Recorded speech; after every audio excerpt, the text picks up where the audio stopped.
Salam, hörmətli müəllimlər. Mən Taimin metodika üzrə təlimçisi Aysel Balaşova. Sizə 21 oktyabrda Taim tərəfindən təşkil edilmiş ümumi sınağın metodika hissəsini izah edəcəm. Gəlin keçid alaq testlərimizə. İlk sualımız: müəllim şagirdlərlə Mənim xəyali ixtiram adlı mövzunu müzakirə edir.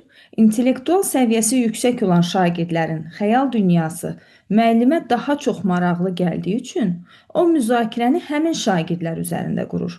Verilmiş situasiya ilə bağlı doğru fikri müəyyən edin. Testin şərtinə diqqət etsək, testin şərti bizdən tələb edir ki, biz müəllimin fəaliyyəti ilə bağlı, ümumiyyətlə sinifdə baş verən fəaliyyətlə bağlı mülahizə irəli sürək. Yəni verilmiş, daha doğrusu mülahizələrdən hansı doğrudursa, onu seçək. A variantına baxırıq. Pedaqoji prosesin tamlığı tələbinə əsasən subyekt-subyekt prinsipinə uyğun əməkdaşlıq düzgün qurulmayıb. Pedaqoji prosesin tamlığı odur ki, müəllim həm öyrədici, həm inkişaf etdirici, həm tərbiyə edici amilləri nəzərə almalıdır. Digər məsələ burada subyekt-subyekt prinsipi məsələsidir ki, subyekt-subyekt prinsipi daha çox müəllimlə şagird münasibəti arasında baş verir.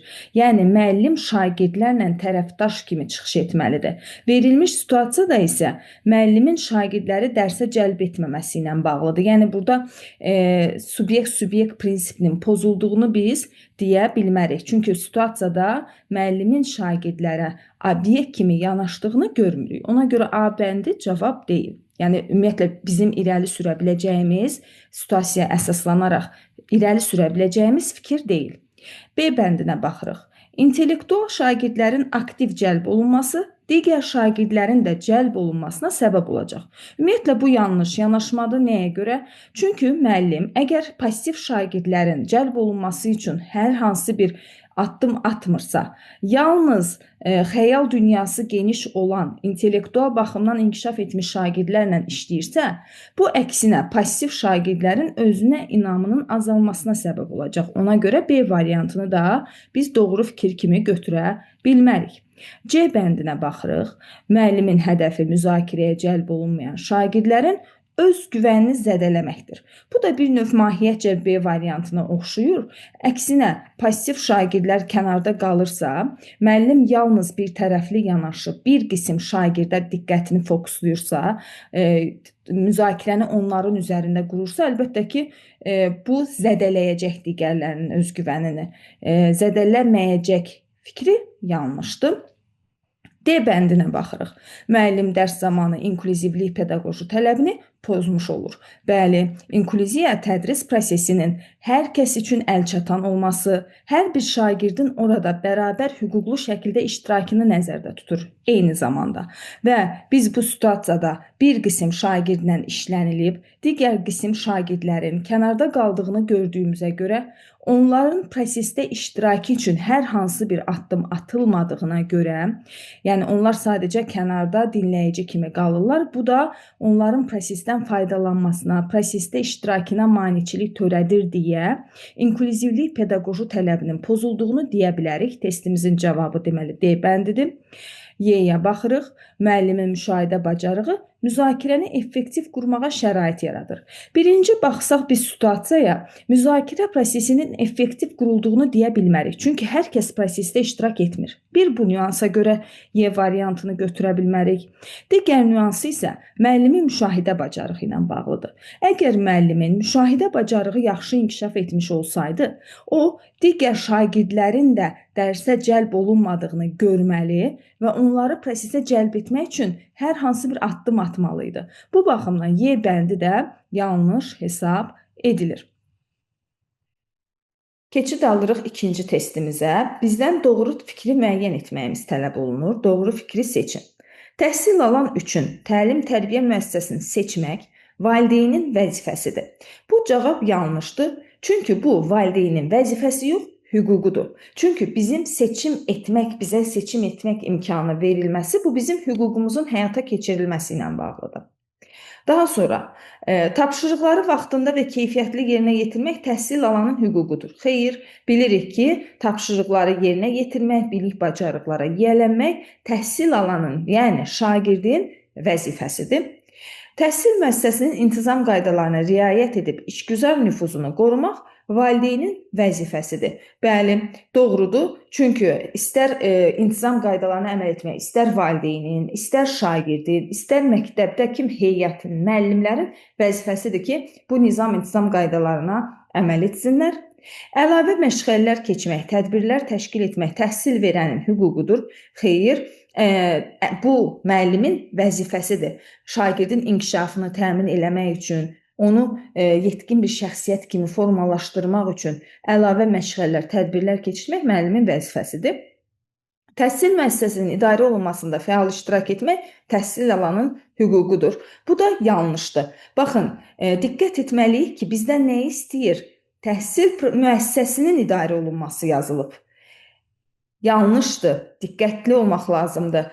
Təhsil prosesinin idarə olunması desəydi, bu zaman biz bunu hüquq kimi götürərdik. Yəni, təhsil prosesinin idarə olunmasında iştirak o deməkdir ki, şagird öz fikir və mülahizələrini irəli sürə bilər, dərsin təşkili ilə bağlı təklif verə bilər ki, müəllimə, olarmı bu dəfə qrup işi eləyək, müzakirə təşkil edək, mənim üçün sual-cavab daha faydalı oldu. Yəni, bu kimi təkliflər, fikirlər irəli sürə bilər. Bu, təhsil prosesinin idarə olunmasıdır. Ancaq burada təhsil müəssisəsinin idarə olunmasından söhbət gedir. O baxımdan bu yanlışdır. Y bəndi cavab deyil. Cavabımız olacaq D bəndi.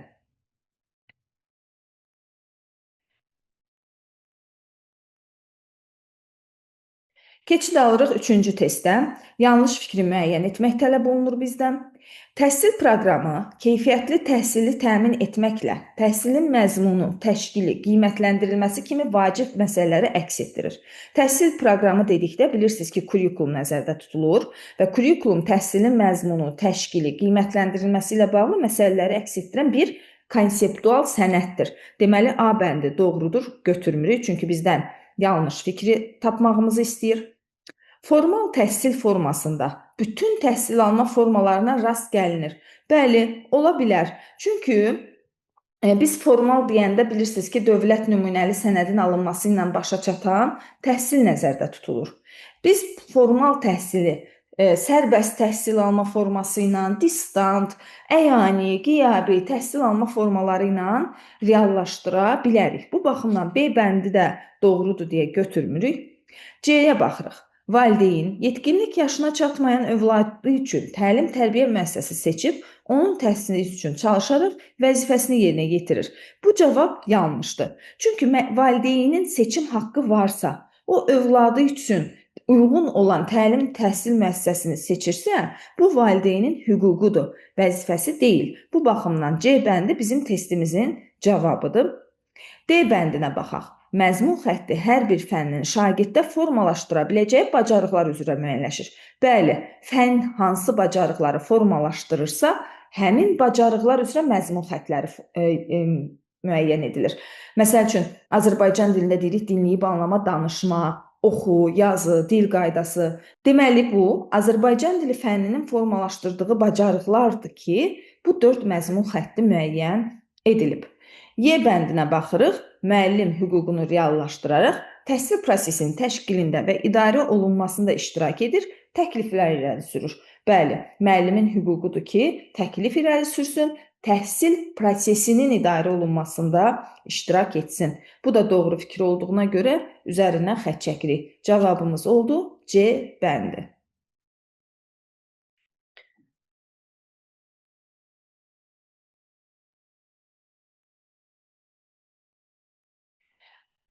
Keçid alırıq dördüncü sualımıza. Dördüncü sualımız situasiya tipli sualdır. Müəllim formativ qiymətləndirmə aparmaq üçün sual-cavab prosesi təşkil edir.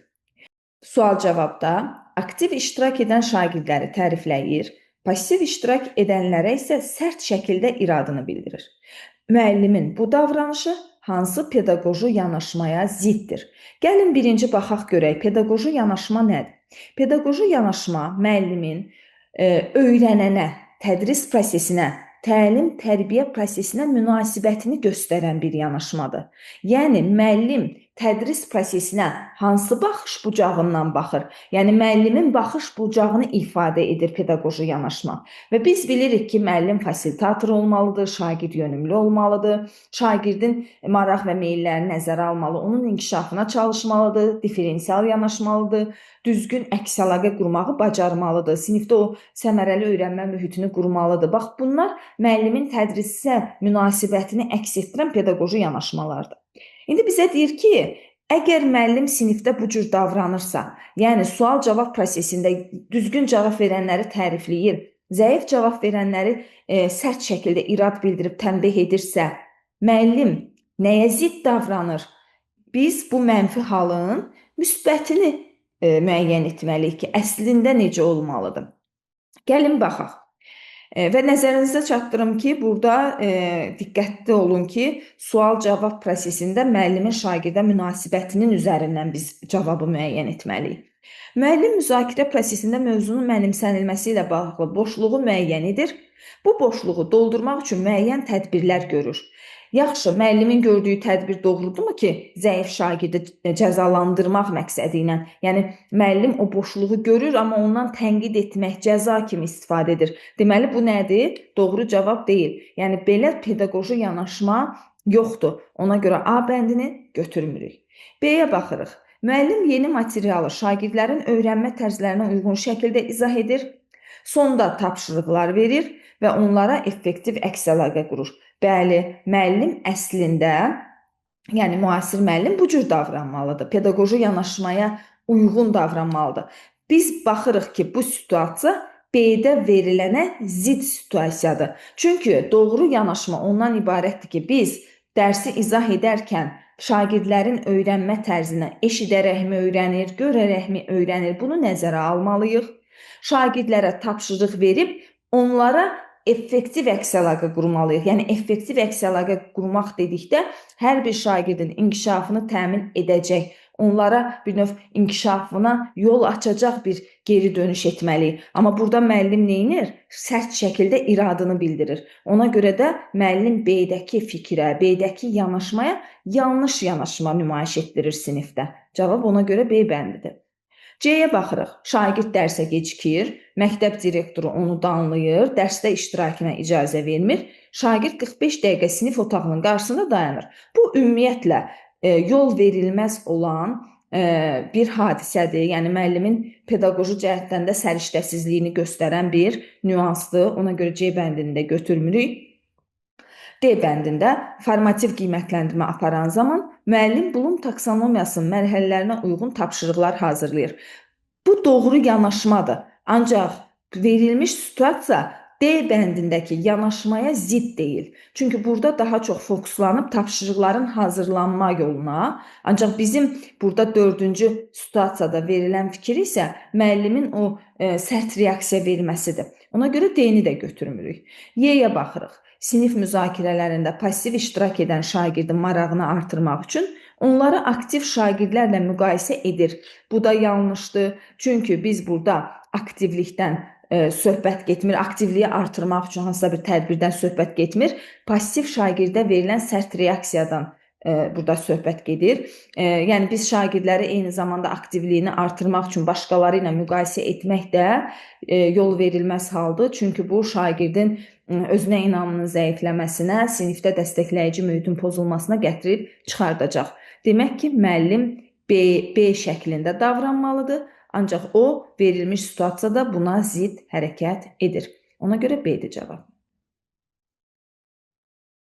5-ci suala gəldik. 5-ci sual deməli uyğunluğun müəyyən edilməsidir. Hansı ki biz burada fikirləri A, B, C, D fikirlərini oxuyub səriştədirmi, yoxsa pedaqoji tələbdirmi bunu müəyyən edəcəyik.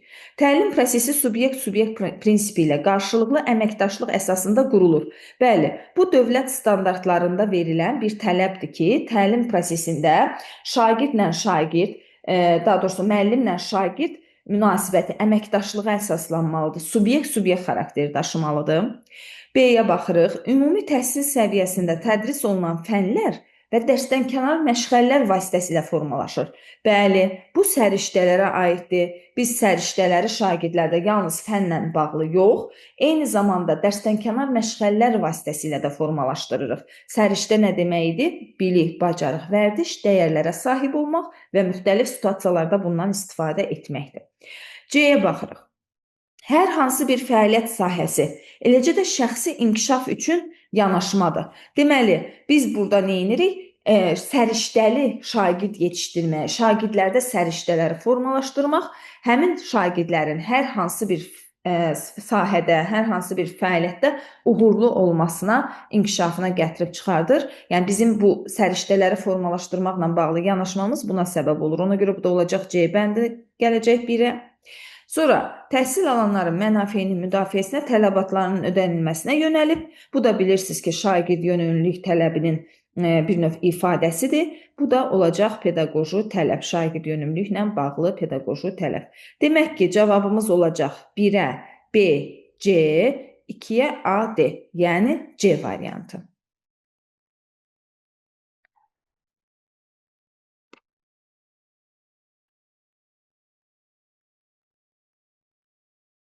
Keçid aldıq 6-cı suala. 6-cı sualda da biz verilmiş deməli cədvəli tamamlamalıyıq. Situasiyanı oxuyacağıq. Burada hansı səriştə tələbdir onu yerinə yazacağıq.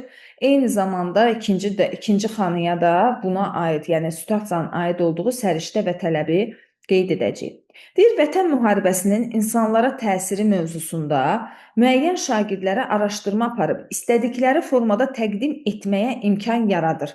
Baxın, biz əgər şagirdlərə araşdırma aparmağı tapşırırıqsa və şagirdlər bunu istədikləri formada təşkil edəcəksə, təqdim edəcəksə, yəni bunu şagirdlərin seçiminə buraxırıqsa, burada şagird yönümlülük tələbi qorunur. Eyni zamanda şagirdlərdə informasiya savadlığı səriştəsi formalaşdırılır. Çünki şagird özü araşdıracaq. Araşdırarkən mənbələr üzərində, ədəbiyyat üzərində işləyərkən Vətən müharibəsinin insanlara təsiri ilə bağlı informasiyalarla işləyəcək ki, bu informasiya savadlığına aiddir. Şagirdlər layihə əsaslı dərs hazırlayırlar. Çətinlik çəkdikləri zaman müəllimə müraciət edirlər. Müəllim şagirdlərin fəaliyyətini izləyir, sosial bacarıqlarını araşdırma qabiliyyətlərini dəyərləndirir. Layihə işləri bilirik ki, daha çox komanda şəklində olur, qrup şəklində təşkil olunur və bu da şagirdlərdə əməkdaşlıq bacarığının formalaşmasına gətirib çıxardır. Yəni fəaliyyətlə bağlı əməkdaşlıq səriştəsinin formalaşmasına səbəb olur. Tələb olaraq isə fəaliyyətin stimullaşması tələbini biz burada görürük.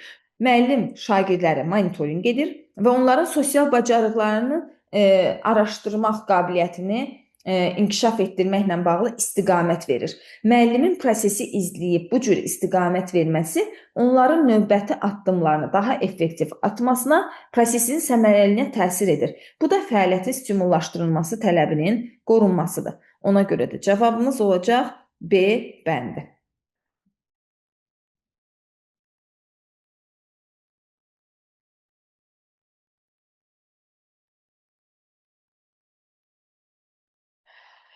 Sual 7. Müəllim suala səhv cavab verən şagirdi sərt şəkildə tənqid edir. Beləliklə, şagirdin özünə inamı zəifləyir və artıq müəllim sual verdikdə şagird cavab verməkdən çəkinir. Verilmiş situasiya ilə uyğunluq təşkil edən variant hansıdır? Nəzərinizə çatdırım ki, imtahanda bu tipli, bu modeldə test düşmüşdü.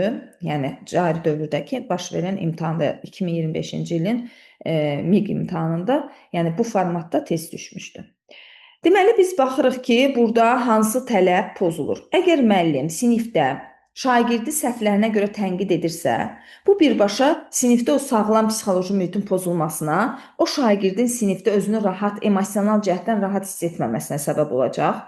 Buradan yola çıxaraq deyə bilərik ki, dəstəkləyici mühitin pozulur. Dəstəkləyici mühit pozulur. Ancaq biz qarşısında verilən bu açıqlamaya da baxmağımız lazımdır ki, yəni uyğunluq təşkil edən, biz bu situasiyadan müəyyən elədik ki, burada dəstəkləyici mühit pozulur. Deməli, buna paralel olan, analoji olan bir variant seçməyimiz lazımdır. Yəni, biz görürük ki, burada A-da və D-də dəstəkləyici mühit qeyd edilib. Baxmağımız lazımdır ki, qarşısındakı nümunə həqiqətən dəstəkləyici mühitə aiddirmi, deyilmi? A-da deyir, valideyn müəllimin övladı haqqında dediyi tənqidi fikirləri qəbul etmir, övladına dəstək üçün müəllim haqqında sosial şəbəkədə paylaşımlar edir. Bu dəstəkləyici mühitin qurulmasına aid deyil. Çünki biz dəstəkləyici mühit dedikdə sinifdə sağlam psixoloji mühitin yaradılmasından, şagirdin sinifdə özünü rahat hiss etməsindən söhbət gedir. Bu isə müəllim-valideyn münasibətinə aiddir. Ona görə A bəndi cavabımız deyil, cavabımız D bəndi olacaq. Çünki burada dəstəkləyici mühit yazılıb. Eyni zamanda qarşısında verilən nümunə bu nümunənin bir növ analogiyasıdır. Paraleldir, oxşardır ona. Deyir ki, müəllim dərsə gecikən şagirdi sinif yoldaşlarının yanında pərt edir, dərsdə iştirak etməsinə şərait yaratmır. Bu da həmin şagirdin emosional cəhətdən özünü pis hiss etməsinə, eyni zamanda sinifdə o mühitin pozulmasına səbəb olacaq ki, uyğunluq təşkil edən cavab bu oldu. Yəni, bir də qısa şəkildə vurğuluyuram, biz müəyyən etməliyik ki, bu situasiyada hansı tələb pozulub, ona analoji olan, onunla eynilik, oxşarlıq təşkil edən, eyni halı ifadə edən bir variant seçməliyik. Cavab D bəndi olacaq. 8-ci suala baxırıq. Cədvələ əsasən uyğunluğu müəyyən edin. Yəni, biz burada verilən fikrin doğru və ya yanlış olduğunu düzgünmü vurğulanıb, bunu müəyyən edəcəyik. Birinci fikirləri oxuyuruq. Deyirik ki, məzmun xətti hər bir fənnin şagirddə formalaşdıra biləcəyi bacarıqlar üzrə müəyyənləşir, məzmunun davamlı inkişafını təmin edir. Biz burada razıyıq ki, həqiqətən də deməli, məzmun xətti fənnin şagirddə formalaşdırdığı bacarıqlar üzrə müəyyən edir. Burası tamamdır. Ancaq məzmunun davamlı inkişafını təmin edir hissəsi məzmun xəttinə aid deyil. Bu alt standarta aid anlayışdır. Fikir ümumi olaraq mülahizəni yanlış hesab edirik. Ancaq burada qarşısına doğru yazılıb. Deməli, burada uyğunluq pozuldu. Sərbəst təhsil alma formasında təhsil alan şagirdin 3, 8, 10-cu sinifləri vaxtından əvvəl bitirmək imkanı olur. Qarşısına doğru yazıb, biz də doğru olduğu ilə razıyıq. Deməli, burada uyğunluq gözlənildi. Yəni, bizdən də deyir ki, uyğunluğu müəyyən et. Yəni, uyğunluğun gözlənildiyi cavabı müəyyən et. Bu nə deməkdir? Bilirsiniz ki, sərbəst təhsil alma hər hansı bir təhsil səviyyəsini vaxtından öncə bitirmək imkanı verir. Yəni, sərbəst təhsil alma bizə 3-cü sinifdən 5-ci sinifə, yəni ki, ibtidai təhsil səviyyəsindən ümumi orta təhsil səviyyəsinə keçməyə şərait yaradır. Bu baxımdan ikinci fikri doğru hesab etmək olar. Və yaxud da ki, 8-ci sinifdən, yəni 8-ci sinif bilirsiniz ki, ümumi ortadır, 10-cu sinifə keçirəm mən, 9 səviyyənin sonudur. Bu da yenə də erkən bitirməyə şərait yaratmaq deməkdir. Üçüncü fikrə qayıdırıq. Dövlət pulsuz icbari ümumi təhsil almaq hüququnu təmin edir. Bu fikir nədir? Yanlışdır. Çünki təkcə ümumi təhsil almaq hüququnu yox, ümumiyyətlə dövlət pulsuz təhsil almaq hüququnu təmin edir. Bu baxımdan da yanlışdır və qarşısına da yanlış yazılıb deyə uyğunluq gözlənilib. Dördüncü fikrə baxırıq. Təhsil prosesinin təşkilində və idarə olunmasında fəal iştirak etmək təhsil alanların və təhsil verənlərin hüququdur. Bu fikirlə razıyıq, doğru fikirdir. Ancaq qarşısına yanlış yazılıb deyə uyğunluq pozuldu. Bizdən uyğunluğu müəyyən etmək, yəni hansılar doğru qeyd edilibsə, bunu qeyd etməyimizi istəyir. Ona görə də cavabımız olacaq 2 və 3 C bəndi.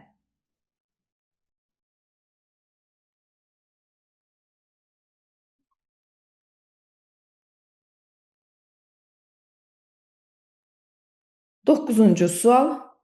Sual işarəsinin yerinə hansı fikir yazılmalıdır? Yəni, biz iki nümunənin hansı tələbə aid olduğunu müəyyən etməliyik. Formativ qiymətləndirmə nəticələrinə əsasən müəllim şagirdlərin zəif bildikləri mövzulara aid öyrədici testlər işlədir. Müəllim yeni dərsin mənimsənilməsində çətinlik çəkən şagirdlər üçün dərsdən sonra əlavə məşğələ təşkil edir. Verilənlərə əsasən biz görürük ki, müəllimin əlində bir nəticə var, nəticəni təhlil edir və tədbir görür. Bunun aid olduğu tələb olacaq nə? İnkişaf, yönümlülük.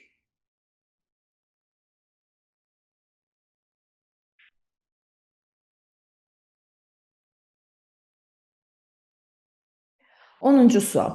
Müəllim yaxşı dost kimə deyilir mövzusunda müzakirə təşkil edir. Müzakirə zamanı şagirdlər əsaslandırılmış cavablar verməli, fikirlərini sərbəst ifadə etməlidirlər. Müəllim şagirdlərdə hansı səriştəni formalaşdırmaq istəyir? Bilirsiniz ki, dövlət standartları sənədində 3 kateqoriyada bizim səriştələrimiz var. Təfəkkürlə bağlı, fəaliyyətlə bağlı və dəyərlərlə bağlı.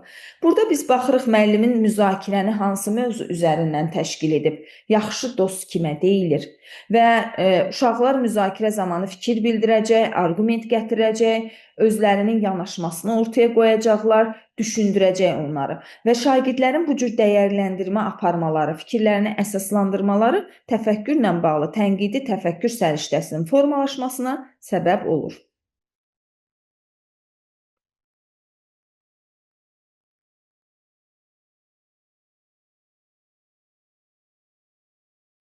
11-ci testə baxırıq. Cədvələ əsasən uyğunsuzluğu müəyyən et. Əgər testin şərti cədvələ əsasən uyğunsuzluğu müəyyən etməyi deyirsə, bu zaman doğrudan yanlışları, yanlışdan isə doğruları seçməyimiz lazımdır. Çünki şərt bunu tələb edir bizdən. Baxırıq fikirlərə.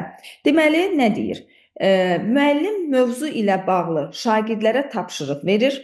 Lakin onu necə edəcəkləri ilə bağlı təlimatı izah etmirsə, dəstəkləyici mühitin yaradılması pedaqoji tələbini pozur.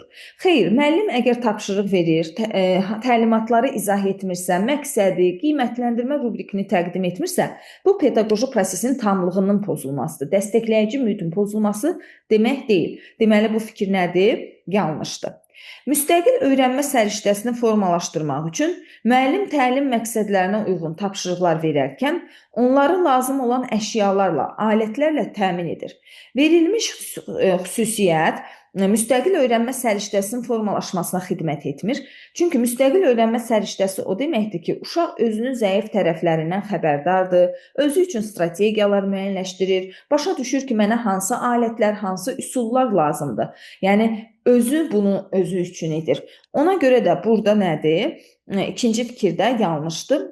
Müəllim dərs müddətində sual-cavaba vaxt ayırmaqdansa, davamlı dərs izah etməyə üstünlük verərək inkişaf yönümlü pedaqoji tələbini pozur. Verilmiş situasiya inkişaf yönümlüyə yox, pedaqoji prosesin tamlığına aiddir. İnkişaf yönümlülük odur ki, mən şagirdlərlə bir fəaliyyət eləmişəm, tapşırıq vermişəm, əlimdə nəticə var, onu təhlil edirəm, boşluqları müəyyən edib, müəllim olaraq mən bir tədbir görürəm ki, o boşluqları dolduraq, zəif tərəfləri gücləndirək. Ancaq verilmiş situasiyada isə müəllimin sual-cavaba vaxt ayırmayıb dərsin izahına yönəlməsidir. Yəni, biz dərsi bu cür təşkil edəndə tamlıq pozulur. Çünki şagirdin biz inkişafına nail olmuruq bu halda. Yəni, ancaq dərs izahı biz aktiv, şagird isə passiv mövqedə qalıb dinləyici olduqda. Ona görə bu da yanlışdır. 4-ə baxırıq. Potensialı yüksək şagirdlərin öyrənmə xüsusiyyətlərini nəzərə alaraq tədrisi onlara uyğun təşkil edən müəllim fəaliyyətin stimullaşması pedaqoji tələbini pozur. Xeyr, əgər biz potensialı yüksək şagirdlərin öyrənmə xüsusiyyətini nəzərə alıb dərsi onun üzərində qururuqsa, bu zaman bərabər imkanları pozmuş oluruq, eyni zamanda inkluziyanı da pozmuş oluruq. Fəaliyyətin stimullaşması tələbinin pozulması demək deyil. Bu da yanlışdır. Biz dedik ki, testin şərti bizdən uyğunsuzluğu müəyyən etməyi deyir. Yəni, doğrudan yanlış, yanlışdan doğruları. Baxırıq ki, yanlışda doğru fikrimiz yoxdur. Verilmiş fikirlərin hamısı yanlışdır. Ona görə də cavabımız nə olacaq? 1 və 2. 12-ci testə baxırıq. Hansı variantda dəstəkləyici mühit pedaqoji tələbi pozulub? Bilirsiniz ki, dəstəkləyici mühit sinifdə sağlam psixoloji mühitin eyni zamanda maddi-texniki mühitin yaradılmasıdır. Yəni, bu iki nüans dəstəkləyici mühitə, yəni şagirdin öyrənməsinə dəstək olan amillərə aiddir. Müəllim dərsdə gecikən şagirdi qrup işinə cəlb etmir, düşünür ki, şagirdə fərdi şəkildə daha asan tapşırıqlar verməklə ona dəstək ola bilər. Biz şagirdi qrup işindən məhrum etməklə, onun o qrup işində qazanacağı bacarıqlara bir növ qarşısına sədd çəkməklə inklüzivliyi pozmuş oluruq. Eyni zamanda bərabər imkanların da pozulduğunu deyə bilərik. Çünki digərlərinə qrupda işləməyə şərait yaradırıq, amma bu şagirdi kənar saxlayırıq. Bu baxımdan A bəndi uyğun deyil. Yəni bizə lazımdır dəstəkləyici mühitlə bağlı. Müəllim şagirdlərini Yaşıl Dünya naminə həmrəylik ili layihəsinə cəlb edir. Şagirdlər yaşıl kostyumlar geyinir, ağaclarla şəkil çəkdirirlər. Ancaq müəllim dünyamızın yaşıllaşdırılmasının əhəmiyyətindən, layihənin məqsədindən danışmır. Demək ki, müəllim burada pedaqoji prosesin tamlığını pozur. Çünki pedaqoji proses tam olmalıdır, uşaq öyrənməlidir, inkişaf etdirməlidir, öyrəndiklərinin əhəmiyyətini dərk etməlidir. Yəni oradan bir dəyər, bir tərbiyəvi xüsusiyyət qazanmalıdır. Bu baxımdan B bəndi pedaqoji tamlığa aid olduğuna görə götürmürük. C-yə baxırıq. Şagirdlər müxtəlif mədəniyyətlərə hörmət mövzusunda hazırladığı layihəni təqdim edəcəklər. Lakin sinifdə proyektor işlək halda olmadığından onlar hazırladıkları video çarxı təqdim edə bilmədilər. Bu da aiddir dəstəkləyici mühitdə maddi texniki bazanın təmin olunmamasına. Ona görə də cavabımız olacaq C bəndi. Bəzən dəstəkləyici mühit dedikdə müdavimlər daha çox sağlam psixoloji mühitə yönəlirlər. Ancaq nəzərə alın ki, maddi texniki baza baxımından da dəstəyin olması dəstəkləyici mühitə aiddir. Müəllim formativ qiymətləndirmə zamanı şagirdlərin bilik səviyyəsinə uyğun tapşırıqlar hazırlayır, necə işləyəcəkləri ilə bağlı təlimat verir, lakin çətinlik çəkdikləri məqamlarla bağlı onlara istiqamət vermir ki, özləri sərbəst işləməyi öyrənsinlər. Bu da fəaliyyətin stimullaşdırılması tələbinin pozulmasına gətirib çıxardır. Çünki müəllim fəaliyyəti izləməli, lazımi istiqaməti verməlidir ki, şagirdlər doğru addım atsınlar. Müəllim şagird fəaliyyətinin inkişafı haqqında maraqlanan valideynə lazımi məlumatları vermir, düşünür ki, şagirdlərlə bağlı bütün məlumatlar konfidensial olmalıdır. Bu da müəllim-valideyn münasibətinin düzgün təşkil edilməməsi ilə bağlıdır. Müəllim-valideyn bir növ tələbinin pozulması deməkdir. Ona görə də cavabımız olacaq C bəndi. 13-cü sual. Müəllim iş vərəqindəki bütün sualları Bloom taksonomiyasının yuxarı təfəkkür səviyyəsinə uyğun hazırlayır. Düşünür ki, bu tapşırıqlar şagirdin tənqidi və yaradıcı düşüncəsinin inkişafına kömək edəcək. Verilmiş situasiya ilə bağlı hansı fikir doğrudur? Yuxarı təfəkkür səviyyəsinin tapşırıqları birbaşa tənqidi, yaradıcı düşüncəni inkişaf etdirir. Bu fikri doğru hesab etmirik. Çünki birbaşa inkişafı təmin edəcək deyə bilmirik. Çünki baxın, müəllim neyinir? İş vərəqlərində bütün sualları yuxarı təfəkkürə aid hazırlayıb. Sinifdə isə müxtəlif səviyyəli şagirdlər var. Bu baxımdan biz bunun hər kəsin təfəkkürünü inkişaf etdirəcək fikrinə gətirə bilmirik. Biz təfəkkürü tədricən məntiqi, tənqidi, yaradıcı təfəkkürü inkişaf etdirməliyik və hazırladığımız tapşırıqlar şagirdlərin müxtəlif səviyyələrini nəzərə almalıdır. Ona görə birinci fikri götürə bilmirik. 2-yə baxırıq. Müəllimin bu fəaliyyəti öyrənməni təmin etmək, şagirdləri irəli aparmaq baxımından çox əlverişlidir. Müəllimin fəaliyyətinə baxsaq, müəllim neyinir? Bütün sinifə yuxarı təfəkkür səviyyəsinə aid tapşırıq verir. Biz isə deyirik ki, tapşırıqları müxtəlif səviyyədə hazırlamalıyıq.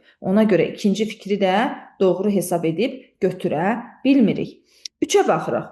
Müəllimin bu yanaşması dəstəkləyici mühitin pozulması ilə nəticələnə bilər. Bəli, nə baş verəcək? Şagird o yuxarı təfəkkür səviyyəsinə aid tapşırığı işləyə bilməsə, yəni zəif şagirddən söhbət gedir. Onun üçün bu tapşırıq çətin gəlsə, bu həmin şagird üçün sinifdə o sosial-emosional mühiti pozacaq. Özünə inamını zəiflədə bilər. Ona görə 3 doğrudur, götürürük. Müəllim belə yanaşması şagirdlərin özünə inamını zəiflədə bilər. Doğru fikirdir. Çünki mən əgər çətin tapşırığı icra edə bilmirəmsə şagird olaraq, bu məni motivasiyadan sala bilər, özümə inamımı zəiflədə bilər. Ona görə 4-ü də götürəcəyik. Çünki doğru fikirdir, mülahizədir. Şagirdlərin inkişaf səviyyəsi eyni olmadığından eyni səviyyədə tapşırıqların verilməsi bərabər imkanlar tələbini pozmuş olur. Bəli, bu da doğrudur. Çünki müxtəlifliyi nəzərə almaq, tapşırıqların hazırlanması zamanı da hər kəsə bərabər şərait, imkan yaratmaq lazımdır. Ona görə də testimizin cavabı C bəndi 3, 4, 5 olacaq. 14-cü sual. Müəllim riyaziyyat dərsində faiz mövzusunu izah etdikdən sonra şagirdlərə ev tapşırıq verir. Şagirdlər müxtəlif mağazalarda ehtiyacı olan məhsulların ilkin qiymətlərini toplamalı, endirim faizlərini tətbiq edərək son qiymətləri hesablamalı və nəticələri elektron cədvəl şəklində müqayisə etməlidirlər. verilmiş situasiya haqqında yanlış fikri müəyyən edin. Baxın, yanlışı tapacağıq. Mütləq diqqətli olaq ki, testin şərti bizdən nə istəyir? Situasiyaya əsasən müəllimin fənlər arası inteqrasiyadan istifadə etdiyini deyə bilərik. Bəli, əgər biz burada bir neçə fənnin bacarığını görürüksə, fənlər arası inteqrasiyanın olduğunu deyə bilərik. Riyaziyyat dərsidir, eyni zamanda elektron cədvəl hazırlayacaqlar. Biz burada rəqəmsal bacarıqlar, informatika fənni ilə riyaziyyatın əlaqəsini görürüksə, deməli A bəndi doğrudur, götürmürük. Çünki yanlış cavab istəyir bizdən.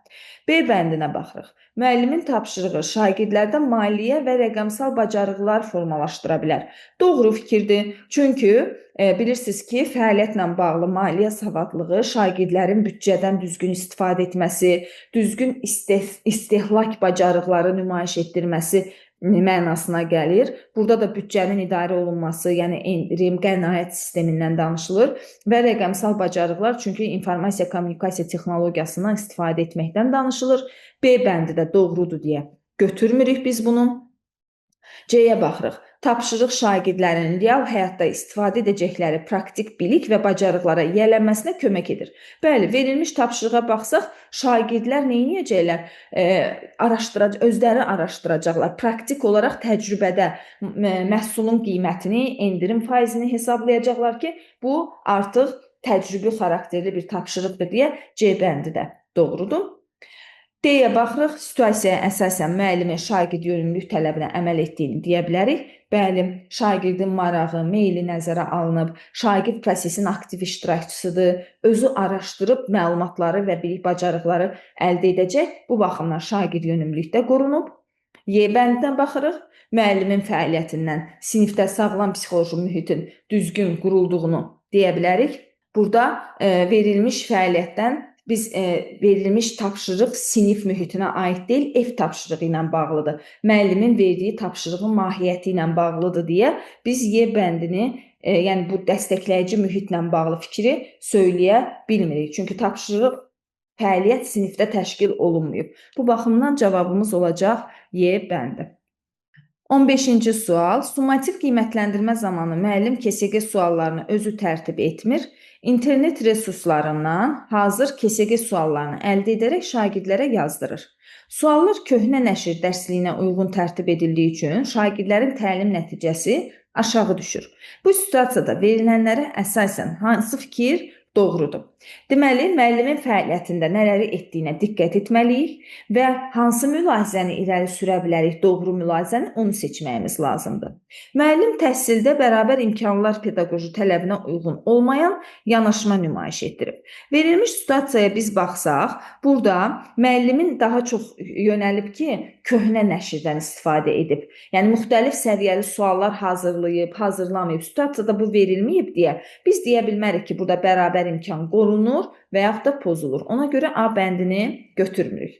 Müəllim cəmiyyətin həyatında İKT-nin əhəmiyyətini dəyərləndirə, fəal istifadəçi bacarıqlarını nümayiş etdirə bilmir. Əksinə, müəllim burada internetdən istifadə edir, ancaq səmərəli istifadə etmir. Ona görə B bəndini də götürmürük. Müəllimin informasiya savadlığı səriştəsi zəifdir, vicdanlıq etik prinsipini pozur. Bəli, cavabımız budur. Niyə görə? Çünki informasiya savadlığı istər şagirddən, istər müəllimdən onu tələb edir ki, onlar o informasiyanı düzgün dəyərləndirsin, etibarlı mənbələrə istinad edib informasiyanı əldə etsin. Ancaq müəllim nə edir? Köhnə nəşr kitablarından istifadə edir, hansı ki, hazırki dövrün tələbinə uyğun deyil. Bu, müəllimin informasiya savadlığının zəifliyindən xəbər verir. Vicdanlıq prinsip də pozulur, çünki deyirik ki, müəllim işini vicdanla görməlidir, məsuliyyətini daşımalıdır. Müəllimin fəaliyyəti isə onun bir növ kör təbii yanaşdığını göstərir prosesə. Bu baxımdan cavabımız C bəndi olacaq. D bəndinə baxırıq. Müəllim şəxsi və sosial məsuliyyət səriştəsini reallaşdıra bilmədiyi üçün şagirdlərin nəticələri aşağı olur. Xeyr, nəticənin aşağı olmasına səbəb müəllimin köhnə nəşrə aid tapşırıqlar hazırlamasıdır. Yəni, uyğunluq prinsipinin pozulmasıdır.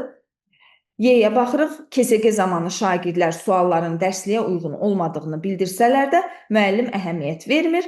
Ancaq burada Biz şagirdlərin bununla bağlı fikir bildirdiyini görmürük. Sadəcə nəticələr aşağı olur və bunun da səbəbi köhnə nəşr kitablardır. Ona görə Y bəndini də götürmürük.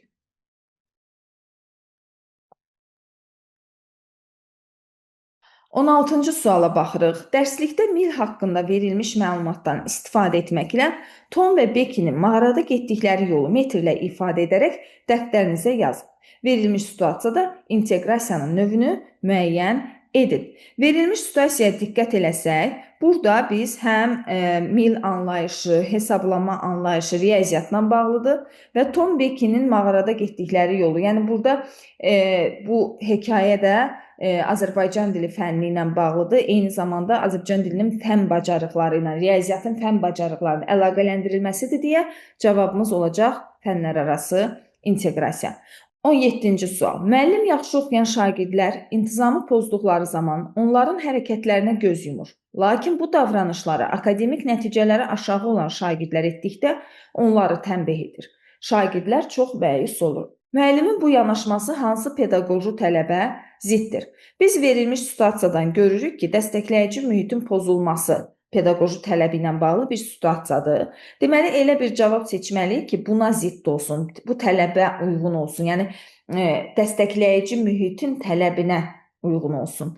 Müəllim valideynləri ilə münasibəti yaxşı olan şagirdləri ön partalarda əyləşdirir. Bu, müəllim valideyn münasibəti eyni zamanda bərabər imkanların pozulmasına aiddir, ona görə götürmürük. Müəllim tədbirdə iştirak edəcək şagirdləri şəxsi münasibətlərinə əsaslanaraq seçir. Seçim ədalətli olmadığı üçün şagirdlərin motivasiyası azalır. Verilmiş fikirdə, deməli, burada şagird yönümlülüyün nəzərə alınmaması, şagirdlərin marağının azalması ilə nəticələnəcək ki, bu da yanlışdır. Müəllim rəsm dərsində ağac şəkli çəkə bilməyən şagirdə sən şəkil çəkməyi hələ bacarmasan da çalışsan əminəm ki, çox gözəl şəkillər çəkəcəksən deyir. Bu, fəaliyyətin stimullaşmasıdır, ona görə götürmürük. D bəndinə baxırıq. Məktəbə yeni gələn şagirdlər ilk günlərdə fikir bildirməyə utandıqları üçün müzakirədə iştirak etməkdən çəkinirlər. Müəllim bunu normal hesab edərək, müxtəlif üsullardan istifadə edərək cəlb edir. Verilmiş situasiyanın cavabı D bəndi olacaq. Çünki sinfə yeni şagird gəlibsə, biz onun üçün sağlam psixoloji mühiti yaratmaq üçün prosesə cəlb edirik, dəstəkləyici mühit yaradırıq ki, şagird özünü sinfin bir parçası hesab etsin. Y bəndinə baxırıq. Müəllim intizamı pozan şagirdlərin hərəkətlərini ümumi valideyn iclasında müzakirə etmir, onlarla fərdi söhbət edərək konfidensiallığı qoruyur. Verilmiş situasiya ilə də Y bəndinin əlaqəsi olmadığına görə bu cavabı da götürmürük. 18-ci sual. Kənddə su borularının paslanması müəyyən edilib. Bir qrup şagird paslanmanın səbəblərini araşdırıb həll yolu təklif etməlidirlər. Şagirdlər bu sudan istifadə etməyin sağlamlığa təsirlərini, boruların yerləşdiyi ərazini araşdırır, boruları dəyişmək üçün lazım olan vəsaiti hesablayırlar və beləliklə paslanmış boruların plastik borularla əvəz olunmasını təklif edirlər. Verilmiş situasiyada inteqrasiyanın növünü müəyyən edin. Biz situasiyanı oxuyanda artıq burada bir neçə fənnin bacarıqlarını görürük. Riyaziyyat, fizika, biologiya, kimya fənlərinin əlaqəsi var. Ancaq bu fənlərin sərhədləri aydın şəkildə göstərilmir. Yəni, bir-biri ilə əlaqəli göstərilir və sərhədlər aradan qaldırılıb. Yəni, məqsəd bu fənnin bacarıqlarını artıq formalaşdırmaq deyil, məqsəd həyati bacarıqdır. Burada biz fənlərarası inteqrasiyanı görürük bu baxımdan. Eyni zamanda verilmiş tapşırıq şagirddən həyati bir problemin həllini tələb edir. Yəni, verilmiş tapşırıq onu yoxlayır ki, şagird öyrəndiyi, əldə etdiyi bilik bacarıqları həyatda, həyati bir problemin həllində istifadə edə bilirmi? Bu baxımdan testin cavabı olacaq fənlərarası inteqrasiya və fənnüstü inteqrasiya. Fənnüstü inteqrasiyada biz artıq şagirdin həyati bacarığını ölçürük. Ona görə də burada cavabımız D bəndi olacaq. 19-cu suala baxırıq. Aşağıdakılardan hansı doğrudur? Yoldaşı ilə sinifdaxili konflikt zamanı onu incidəcək bir söz deməmək və sakitləşdirmək üçün birdən 10-a qədər sayan şagirdin ünsiyyət bacarığı yaxşı inkişaf edib. Bu şagirdin ünsiyyət bacarığının inkişaf etməsi yox, özünü idarə etmə bacarığının inkişaf etdiyini deyə bilərik. Ona görə A bəndi bizim cavabımız deyil. Biz doğru fikir tapacağıq. Şagird yönümlülük prinsipini əsas götürərək müəllim şagirdin potensial imkanlarını inkişaf etdirmək üçün onlara çoxlu ev tapşırığı və oxu materialı verir. Şagird yönümlülük prinsipi şagirdlərə çoxlu oxu və ev tapşırığı verməyi yox, şagirdin marağı, meyli üzərində dərsi təşkil etməyi, onları nəzərə almağı nəzərdə tutur. Potensialını üzə çıxartmaq, onu reallaşdırmağa şəraitin yaradılmasını nəzərdə tutur. Ona görə 19-da yanlışdır. C-yə baxırıq. Rəqəmsal savadlılığı inkişaf etmiş şagird təqdimat hazırlayanda internetdə qarşına çıxan ziddiyyətli fikirlər çıxanda hansı fikrin daha etibarlı olduğunu müəyyənləşdirir. Baxın, bizim fikirlərin, informasiyanın etibarlılığını yoxlamağımız fəaliyyətlə bağlı informasiya savadlılığı səriştəsinə aiddir. Təfəkkürlə bağlı tənqidi təfəkkür səriştəsinə aiddir. Yəni burada internetdən istifadə etmək rəqəmsal savadlılıq ola bilər. Ancaq burada əsas vurğulanan nüans odur ki, ziddiyyətli informasiyaları ayırd edə bilir. Bu isə rəqəmsal savadlıq səriştəsi ilə əlaqəli deyil. Ona görə C bəndini götürmürük. Müəllim düşünür ki, debat zamanı öz fikirləri dəstəkləyəcək düzgün arqumentlər gətirə bilməyən şagirdin problem həll etmə bacarığı zəifdir. Xeyr, əgər şagird debatda fikirlərini dəstəkləyəcək bir növ arqumentlər gətirə bilmirsə, debatda məqsədə uyğun şəkildə iştirak edə bilmirsə, bu onun təfəkkürlə bağlı tənqidi təfəkkür səriştəsinin zəif olduğunu göstərir. Yəni problem həll etmə bacarığı ilə əlaqəli deyil. Ona görə də D bəndi də bizim cavabımız olmayacaq. Y bəndinə baxırıq. Layihənin təqdimatı üçün həyəcan keçirən şagirdə dəstək olmaq üçün stresslə mübarizə üsulları ilə tanış edən, öncəki uğurlarını xatırladan müəllim peşəkarlıq nümayiş etdirir. Bəli, bu fikir doğrudur. Çünki uşağın müəllim nə etməlidir? Şagirdlə effektiv əks əlaqə qurmalıdır, motiv edici əks əlaqə qurmalıdır, şagirdin özünə inamını formalaşdırmalıdır. Şagird düşünürsə ki, mən edə bilməyəcəm, müəllim onun əvvəl qazandığı uğurlara istinad etməklə şagirddə açıq düşüncə tərzi formalaşdıra bilər, onun bacaracağına inam formalaşdıra bilər ki, Y bəndi də müəllimin peşəkarlığından xəbər verir. Ona görə cavabımızdır. Sonuncu sualımıza baxırıq. 20-ci sual. Cədvələ əsasən uyğunsuzluğu müəyyən edin. Yenə də əgər uyğunsuzluq deyirsə, doğrudan biz yanlışları seçəcəyik, yanlışdan isə doğru fikirləri seçəcəyik. Gəlin baxaq. Müəllim dərsdə proyektor və ağıllı lövhədən istifadə edərək mövzunu daha aydın izah edir. Fəaliyyətin stimullaşması pedaqoji tələbi. Xeyr, əgər müəllim maddi-texniki bazadan istifadə edirsə, dərsi bunun vasitəsilə tədris edirsə, bu dəstəkləyici mühitin qorunmasına aiddir. Deməli, bu yanlışdır, çünki fəaliyyətin stimullaşması yazılıb. Şagird məqalədəki məlumatı oxuyur, faktları rəylərdən fərqləndirir, müəllifin mövqeyinin nə dərəcədə əsaslı olduğunu qiymətləndirir. Doğrudur, tənqidi təfəkkürlə bağlı səriştədir. Çünki tənqidi təfəkkür bizim məlumatları sorğulamağımızı doğrudurmu, nə dərəcədə doğrudur, təzad təşkil edən məqamlar varmı? Bu kimi suallar verib mühakimə yürütməyimizi istəyir ki, bu baxımdan ikinci fikir doğrudur. Üçüncü fikrə baxırıq. Şagird qrup işi zamanı üzərinə düşən tapşırıq vaxtında yerinə yetirir, fikirlərini paylaşıb ümumi nəticənin alınmasına töhfə verir. Problem həll etmə səriştəsi qeyd edilib. Bu problem həll etmə deyil, şagirdin əməkdaşlıq səriştəsinin olduğunu göstərir ki, o qrup daxilində bir növ vəzifəsini yerinə yetirir, məsuliyyətini dərk edir. Bu əməkdaşlığa aiddir. 4-ə baxırıq. Şagird əvvəlcə imkan və ehtiyaclarını qiymətləndirərək seçimlərinin üstün və zəif tərəflərini müqayisə edir, etdiyi seçimin məsuliyyətini daşıyır. Qərar qəbul etmək səriştəsinin formalaşması. Bəli, doğru fikirdir. Əgər şagird bu cür davranış nümayiş etdirirsə, bu o deməkdir ki, uşaqda qərar qəbul etmə səriştəsi formalaşdırılıb.